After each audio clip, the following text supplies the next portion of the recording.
जय जगन्नाथ। बहुत लोक एपरी कर देखी तुलसी पत्र नहीं संपूर्ण पूजा पानी में पकई दिखती। पूजा पानी में तुलसी पत्र पकई रखिदे परदिन पूजा करती।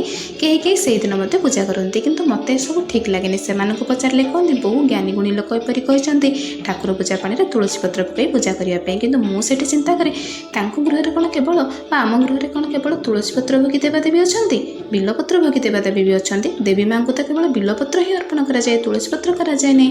गणेश को तो केवल बिलपत्र अर्पण कराए तुलसी पत्र अर्पण कराए ना। सेहीपरि श्रीहरि स्वरूप को केवल तुलसी पत्र प्रिय होता है। तेणु आम सबुठ भल हम संपूर्ण पूजा पानी जिते आम नौकरी से गंगा पानी देवा तापर शुद्ध जल ढाली से घर देवता को पूजा करवा। तापर चिंता करवा जो देवता को जो पत्र बा जो पुष्प प्रिय अर्पण कले सी संतुष्ट ही आमको बहु मात्रा आशीर्वाद प्रदान करेंगे।